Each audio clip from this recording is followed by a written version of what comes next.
When I was 6 years old, I watched my stepfather abuse my mother. Now I'm 26, and what I did led one of us to prison. That sentence has been living in my throat for months, like a coin I can't swallow or spit out. I keep imagining what it would sound like if I said it out loud in a church, or in a courtroom, or to a stranger on a train who wouldn't know what to say back. Sometimes I try it on different days of the week, letting the words sit in different light. It never changes. It's always heavier than it looks. The first memory is the same every time. I'm 6. I'm holding a Hot Wheels car with the paint rubbed off the roof from my thumb, and I'm at the top of the stairs, peeking through the railing because my mother told me not to come down when they're talking. He isn't talking. He's pacing. He has the kind of jaw that makes people think he's determined, but really it's just clenched all the time. My mother's voice is soft and apologetic, like she's soothing a skittish horse. Then there's that sound, the slap, the breathless pause, the sound of something small trying to be smaller. I remember the way her hair fell across her face. I remember how neatly he put his hand back in his pocket, like he hadn't done anything at all. We stayed. If you've never been in a house like that, you might think the staying is the hardest part to understand. It isn't. The hardest part is how normal it gets. You begin to measure your day by his footsteps in the driveway, his key in the door, the way the air goes still. On good nights, he would tell jokes that I pretended to laugh at so my mother would see me trying. On bad nights, my bedroom door would be the only thing between me and the sound of something breaking. By the time I was old enough to have a voice of my own, I learned not to use it. The times I tried to argue, I made it worse. The times I tried to comfort my mother, she told me it wasn't my job. "We're fine," she would say, pressing a cold spoon against a swelling cheekbone. "He's just under stress. You know how it is with work." I did not know how it was with work. I knew how it was with fear. I left for college on a morning that smelled like cut grass and exhaust. He loaded my trunk and shook my hand like I was a man he respected. My mother cried into my sweatshirt and told me to call when you arrive, no matter how late. The last thing I saw was her waving on the porch while he stood behind her, one hand on her shoulder like he was pinning down a page in a book. Distance helps in some ways and hurts in others. In the first semester, I slept like I was owed quiet. Then Thanksgiving came and there was a small, perfect bruise under my mother's eye that she said was an allergic reaction to a new face cream. Christmas came and there was nothing visible, but she flinched when he reached across her for the salt. I learned how to read a silence the way you read a headline, all implication and no detail. I told myself she would leave when she was ready. I told myself she was stronger than I was giving her credit for. I told myself a lot of things that made it easier to drive back to campus and concentrate on finals. I majored in criminal justice because I liked the idea that there were rules big enough to protect people like my mother. Then I minored in philosophy because my professor said rules are just stories we write down and pretend are heavier than the people who hold them.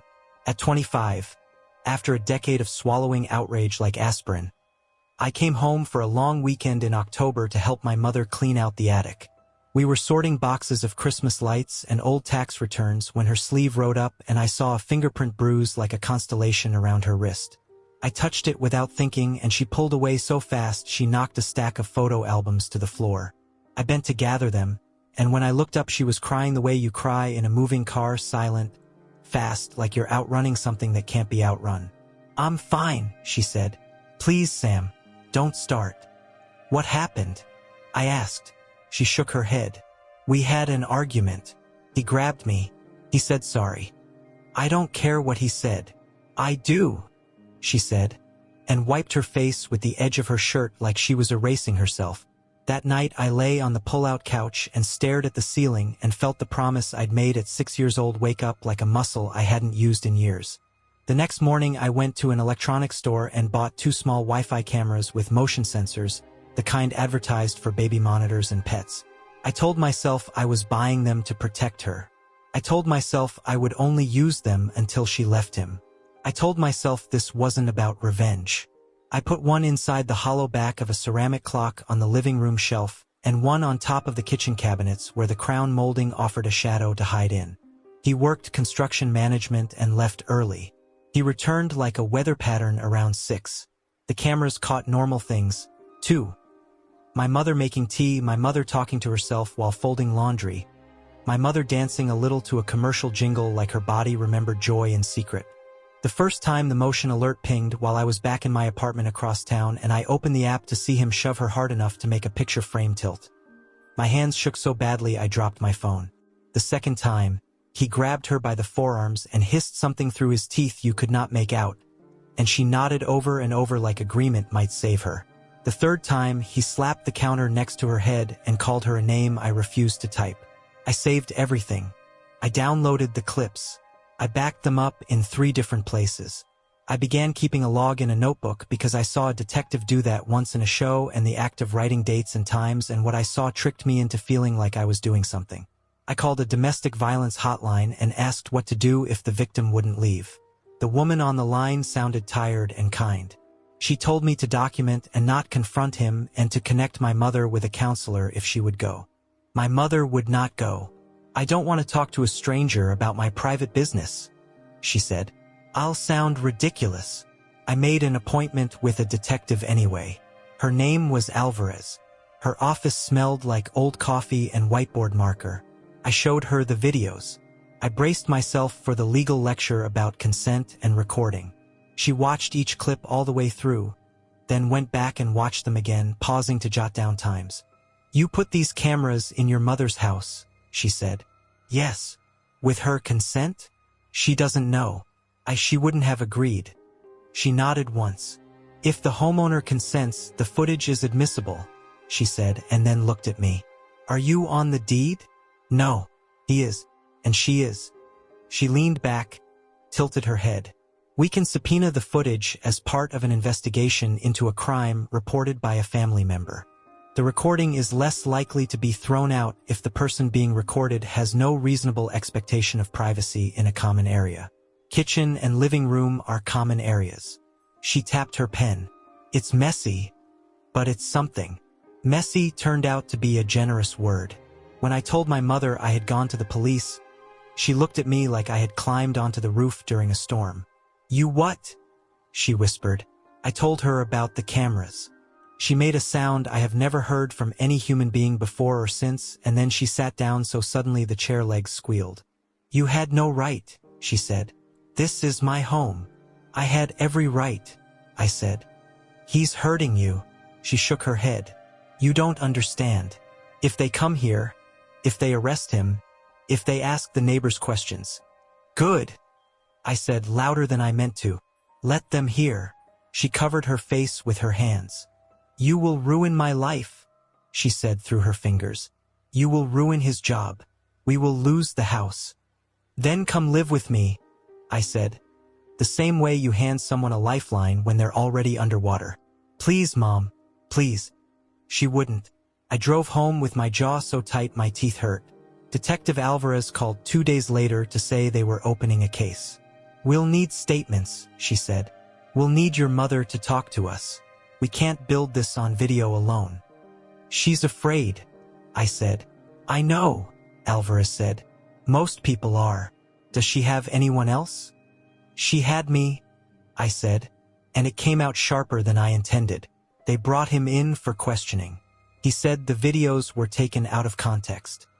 He said he and his wife argued like any married couple, and that sometimes people get dramatic. He said he loved her. He said I had always had it out for him.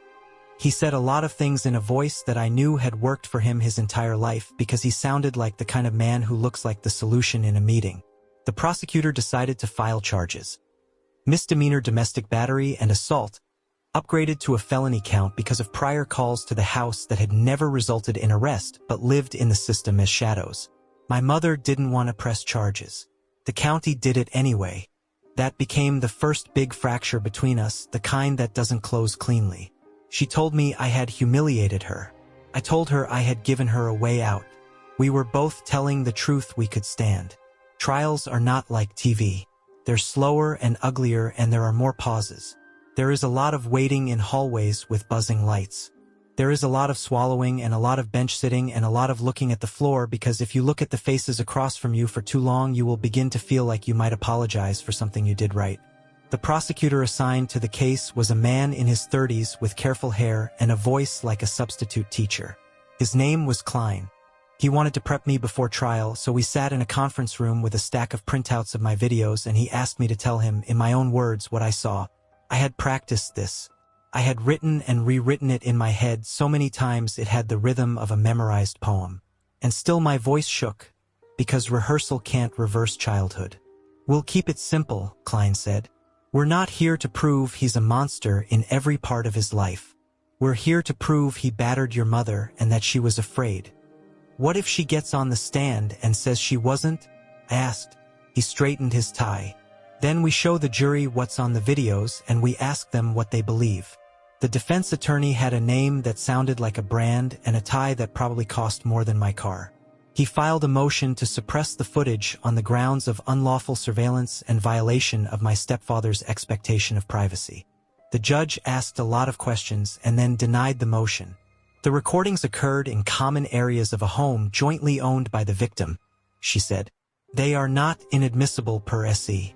The weight of the evidence is for the jury to consider." My stepfather didn't look at me when she said it. He stared at a space on the wall like the wall had offended him. "The day my mother testified will be a day I remember even if I lose every other day. She wore a gray dress that made her look like she worked in an office. She clutched a tissue in one hand and answered Klein's questions in a voice that sounded like she was trying not to wake a sleeping animal. "Mrs. Calloway, do you remember the evening of March 12th? "Yes." "Can you tell the jury what happened?" "We argued," she said. "It was my fault. Dinner was late." "What happened during that argument?" She looked at the defense table. My stepfather adjusted his cuffs. He grabbed my arm. "How did that make you feel?" "Scared," she said. So quietly the court reporter leaned forward. "But he didn't mean. Did you sustain injuries?" "A bruise," she whispered. "And is this you in the video marked Exhibit 3? "Yes." "Is this your husband shoving you into the wall?" A long pause. "Yes." "Is this your voice saying, 'Please stop'?" "Yes." "Did you consent to being shoved?" "No." "Were you afraid it would happen again?" Another pause. "Yes." The defense attorney stood and took my mother by the hand with his voice. He walked her through a calendar of apologies. A museum of "we worked it outs." He asked if she loved her husband. She said yes. He asked if she wanted him to go to prison. She said no. He asked if she thought the videos had been an invasion of her privacy. She said yes. He asked if she had ever yelled at her husband. She said yes. He asked if she had ever thrown a plate. She said yes. He asked if she had ever hit him. She said no. He asked if she had ever wanted to. She laughed, and the jury laughed with her, and I felt something crack. I took the stand the next morning. The oath felt heavy in my mouth. Klein asked me to tell the jury about the first time I witnessed violence in our house. I told them about the stairs and the toy car and the way the air changes when you're about to learn something you wish you could unlearn. He asked why I installed cameras. I said because I was tired of pretending it was weather when it was a person. He asked what I hoped would happen. I said I hoped my mother would be safe. The defense attorney made a show of flipping through my printed logs. "You wrote here, 'He deserves to pay,'" he said, reading my handwriting like a stranger can read a diary without blushing. "Is that correct?" "Yes," I said. "So this was personal." "Of course it was personal," I said, and then remembered to breathe. "He was hurting my mother." "You didn't consider the legal consequences of secretly recording inside a private home?" "I considered the consequences of not recording." "You hate my client." "I hate what he did," I said. He smiled like I had joined his team. "And your plan all along was to get him in trouble." "My plan was to get him to stop." He asked me if I told my mother about the cameras. No. He asked me if I considered that she might feel betrayed. Yes. He asked me if I was jealous of my stepfather. No. He asked me if I was angry my mother hadn't left. Yes, I said, and the jury blinked at the word like it was a flare. "I was angry," I said into the quiet that followed. "Because I love her and I didn't know how else to keep her alive." The videos were played on a screen that made everything look colder than it had in real life. The sound was tinny and the lens had that fisheye curve like the camera was in a hurry. When the clip where he shoved her played, a woman in the second row put her hand over her mouth. When the clip where he slammed his palm against the counter played, someone on the jury glanced at the defendant and then looked away quickly, as if caught staring at a car accident. In closing, Klein told the jury that courage sometimes looks like admitting you're afraid. He said the law is a tool you use to build a life where you are not afraid in your own kitchen. The defense told the jury that families fight and that we were trying to turn imperfection into felony. He said my recordings were dirty tactics and that the state wanted them to bless dirty tactics because they were too lazy to build a case any other way. He said reasonable doubt lived in the space between a video and the truth. The jury deliberated for 5 hours. I counted them in the hallway with my mother's hand in mine. She sat next to me like a person waiting for a bus, patient and doomed. My stepfather stayed in a separate room with his attorney. Detective Alvarez passed us once and squeezed my shoulder without saying anything. When the bailiff finally opened the door and told us to come back in, my stomach tried to climb out through my throat. Guilty on the misdemeanor counts. Guilty on the felony count of aggravated battery. The judge looked at him like she was trying not to look like anything. My mother closed her eyes and didn't open them again until the judge said the word, custody. I felt nothing and everything at the same time, which I guess is one definition of relief. My stepfather didn't look at me when they led him away. He stared at a spot on the back wall again, like the wall had once again done something unforgivable. People expect the credits to roll after a verdict. They don't. There's a lot of after. There's victim services and impact statements, and the quiet logistics of changing the locks. There are neighbors who apologize for not calling earlier, and relatives who tell you they always had a bad feeling, and coworkers who bring lasagnas like grief is a casserole you can split with a spatula. There is also my mother, sitting at her kitchen table with a cup of tea gone cold, saying, I shouldn't have let you do this. Like I am a storm she should have boarded the windows against. He was sentenced to 3 years. He'll serve less, probably. He'll take classes and say the right words to the right people. The day they took him away, my mother sent a letter that began with Dear Michael and ended with, I forgive you. I found the draft in the printer tray because she doesn't understand computers and forgets to clear things. I stared at the cursive like it was written in a foreign language. I wanted to cross out every line. I wanted to write, forgive yourself, in the margin and then realized I didn't know how to do that either. If the story ended there, it would be simpler. It doesn't. 2 months after the sentencing, I got a call from Detective Alvarez asking me to come down to the station. The county attorney was there too, but not Klein. This one had grayer hair and a tone that sounded like he'd rather be home. He slid a folder across the table to me like it contained a dead animal. The defense filed a complaint, he said, about the cameras. I thought we already. We did, he said. The judge admitted the footage. That doesn't mean there aren't other statutes. What statutes? He steepled his fingers. In our state, surreptitious recording in a private residence without the knowledge of the occupants can be charged under the unlawful surveillance statute. It's a wobbler, could be misdemeanor, could be felony.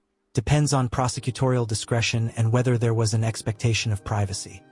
I recorded common areas, I said, and I did it to document a crime. We know, he said, which is why we're not filing. I let out a breath I didn't know I was holding. But, he said, and I realized there's always a but. When someone puts a folder in front of you, the defense also filed a motion with civil court. They're suing you for invasion of privacy. Separate matter. We can't help you with that. How can he sue me from prison? People file lawsuits from prison all the time, he said, and looked tired again. I walked out into the parking lot with the sun on my face and an anger that made the light look brittle. I called my mother. She didn't pick up. When she called back, I told her about the civil suit. She started crying immediately. Why are you doing this? She said. Why can't you let it go? He's the one who... You, she said. And it felt like the first time she'd chosen a pronoun that wasn't neutral. You, Sam. You keep stirring. He'll be out one day. We have to live in this neighborhood. We have to live. Not with him, I said. She didn't answer.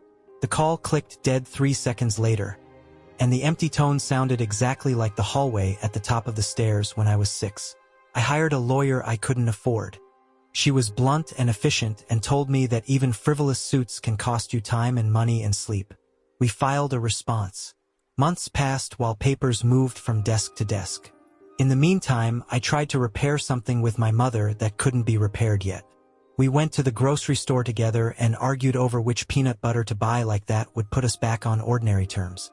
We watched a show about home renovations where people knock out walls and say, "Open concept," a lot, and I wondered quietly what it would take to renovate a life. Every time I walked into that house, I felt the eyes of my own cameras on me, even though I had taken them down and handed them to the police months ago. Ghosts are like that. They haunt the spot where they stood even if you repaint. I fixed the tilted picture frame because I couldn't stand the angle. I replaced a cracked tile with one that didn't match exactly because nothing ever matches exactly. The civil case settled before it turned into a trial. His attorney wanted money I didn't have. My attorney offered an apology I didn't mean. They compromised on something that felt like a fee to the universe. A small payment, an agreement not to speak to each other directly, a letter in which I said that my actions were intrusive, even though I still believe they were necessary. I signed my name with a hand that felt less like mine than it had before. When people ask me now what I did that led one of us to prison, I tell them I pointed a camera at the place where the truth lived because the truth refused to speak for itself. They ask if I regret it. I say I regret that it came to that. I regret that no one knocked on the door the first time they heard shouting. I regret that I grew up thinking survival was a posture, not a verb. I don't regret that he went to prison. What I didn't expect, what no one tells you about justice, is how quiet it is. There's no parade. There's no credit roll. There's just a Tuesday with a light rain and the knowledge that a very specific kind of fear will not happen tonight in a very specific kitchen. The world doesn't rearrange itself to congratulate you. It just keeps being the world. I saw Detective Alvarez one more time in a grocery store aisle. She was buying cereal and looked smaller without her badge. She nodded at me like we were acquaintances instead of people whose lives changed anyway. "How's your mom?" she asked. "She's breathing," I said. "She still writes him." "She might," Alvarez said. "For a while." "How long is a while?" "As long as it is," she said, which is the kind of answer cops give when they've seen enough to know calendars and emotions don't sync. "Do you ever get used to this?" I asked. "To the fact that doing the right thing makes the people you love hate you a little?" "No," she said, "but you get better at sitting with it." Sitting with it has been most of my year. I started therapy again, the kind where you say the same sentence 5 different ways until one of them stops sounding like a lie. I learned words like trauma bond and learned that they are not insults. I learned that forgiveness is not a prize you award to the person who hurt you. It's a decision about the weight you carry. I am not there yet. Maybe I will be. Maybe I won't. Some days I am proud. Some days I feel like I tossed a grenade into my own family and then had the nerve to talk about shrapnel like it surprised me. My mother has good days too. She went back to school to finish a certificate in bookkeeping. She wears her hair differently, shorter, like she took scissors to a tether. Sometimes she laughs and it sounds like a sound she didn't think she was allowed to make. Sometimes she cries and says she misses the good parts, which I understand the way you understand a language you don't speak. You recognize the shape without knowing all the meanings. On the day we changed the last lock, she looked at me in the porch light and said, "You're a good son." I waited for the but. It didn't come. "I wish," she said instead, "I could be the kind of person who gets angry at the right time." "You were busy surviving," I said. She shook her head. "So were you." She squeezed my fingers. "Thank you, even if I don't always sound like I mean it." The prison called once when he got into a fight in the yard. They needed to notify a contact. I hung up and washed my hands even though I hadn't touched anything dirty. Later that night, I stood in front of the bathroom mirror and said the sentence again. When I was 6 years old, I watched my stepfather abuse my mother. Now I'm 26, and what I did led one of us to prison. It still tasted like metal. It still belonged in my mouth. In some versions of this story, the son goes to prison instead, for a punch thrown in a hallway or a vigilante plan gone wrong. I thought about that sometimes during the case, a tremor in the basement of my brain. What if I decide that the law is too slow and put my hands on him? I didn't. I let the system do what it is supposed to do when it remembers that it has a spine. That doesn't make me noble. It just makes me someone who chose not to ruin the rest of his life to fix a part of it. I don't know what will happen when he gets out. The agreement says he can't contact me. It says he can't go near my mother. Paper isn't a force field, but it's something to hold while you sleep. I hope he finds whatever part of himself he took apart to make room for cruelty and puts it back. I don't believe that's how it works, but hope and belief aren't the same tool. Sometimes I drive past the courthouse at dusk and watch the windows glow. I think about all the people inside offering their stories like evidence, hoping a room full of strangers will say, "Yes, we see it too." I think about jurors on hard chairs holding other people's lives carefully for a few hours and then going home to dinner. I think about 6-year-old me and 26-year-old me, separated by 20 years and 1,000 quiet decisions, both standing at the top of the stairs in their own ways, listening for whether the next sound will be a laugh or a crash. I keep the notebook with the dates and the clips and the notes in a drawer I open with both hands. I don't read it. I don't need to. It exists to remind me that the truth is something you can write down and keep even when other people would rather you misplace it. It exists to remind me that love is not the opposite of anger. Sometimes they share a border. If there's a lesson, I suppose it's this: justice doesn't feel like fireworks. It feels like when the air pressure drops right before a storm breaks and you can finally breathe because at least now you know it's raining. It feels like locking a door and knowing the only hand on the knob is yours. It feels like a kitchen where a cup falls off the counter and you don't flinch. I don't know if I'm the hero of this story. I don't think stories like this have heroes. They have people who got tired of hearing the same sound and decided to make a different one. They have mothers who learn to sleep through the night again. They have sons who sit with the quiet and try not to confuse it with emptiness. When I was 6 years old, I watched my stepfather abuse my mother. Now I'm 26, and what I did led one of us to prison. Some nights I repeat it like a prayer that doesn't ask for anything. Some mornings I forget to say it at all. Either way, the house is quieter. Either way, the picture frame is straight. Either way, when the key turns in the door, it's just my mother's hand, and the sound it makes is ordinary. And for now, ordinary is the only victory I need.